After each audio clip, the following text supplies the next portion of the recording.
Bonsoir, bienvenue sur France 3 à Côte d'Azur. Mais tout de suite, on va passer au 19 mars, donc c'est demain avec la contestation au sein de la communauté pied-noir. Demain, il y a certains combattants d'Afrique du Nord qui vont aller à Claviers, dans le département du Var, pour célébrer le 19 mars. Le 19 mars 62, c'est la date officielle du cessez-le-feu de la guerre d'Algérie.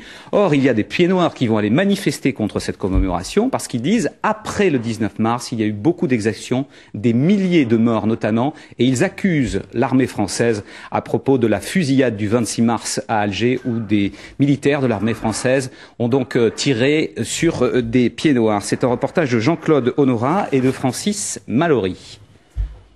Le 19 mars 1962, les accords d'Évian mettent fin aux 8 ans de guerre d'indépendance de l'Algérie. Mais ces accords seront très mal appliqués, les combattants algériens du terrain ne reconnaissant pas leurs propres délégués. La loi du talion va dépasser celle des diplomates. Immédiatement, les pieds noirs et harkis vont vivre un enfer. Une semaine seulement après le cessez-le-feu, c'est l'armée française qui tire sur une manifestation de pieds noirs en plein centre d'Alger, bilan une 60aine de morts.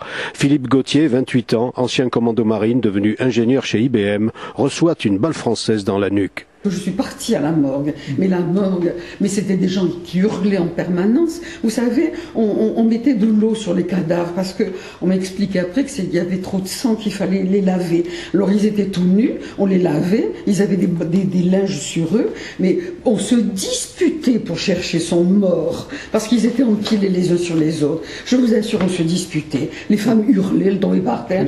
C'était. Et donc c'était après le 19 mars, le cessez-le-feu. C'était après le 19 mars. C'était le 26 mars, tué par l'armée française sur un ordre venu du sommet de l'État. Alger, quartier de Bab el-Oued, en dépit du cessez-le-feu, les gendarmes français répriment la contestation du petit peuple pied-noir.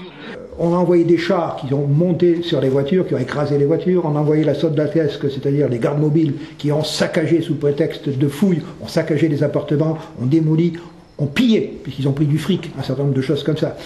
On a ramassé tout ce qui pouvait être population masculine, depuis l'âge de 12 ans jusqu'à 70 voire 80 ans, qu'on a envoyé dans des camps. Ces gens-là ont été gardés pendant plus de 15 jours. Et lorsqu'ils ont été relâchés, ils ont été relâchés non pas à proximité de la maison, mais dans des quartiers musulmans. Le 5 juillet, à Oran, c'est la chasse aux Blancs. 1 millier de morts est disparu par enlèvement. L'armée française reste l'arme au pied, ordre de l'Élysée. La nouvelle armée algérienne capture plus de 100 000 harkis, les anciens supplétifs que le gouvernement français a délibérément choisi d'abandonner. Ils seront écorchés, rôtis, bouillis, martyrisés. Très peu s'échapperont vers la France grâce à des officiers contrevenant aux ordres de Paris. Le 19 mars 62, le cessez-le-feu, c'est bien le cauchemar des pieds noirs.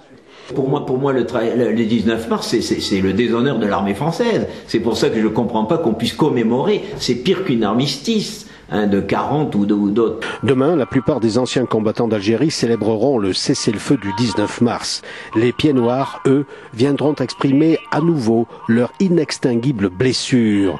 L'histoire d'un crime d'État soigneusement mis sous l'éteignoir depuis 48 ans.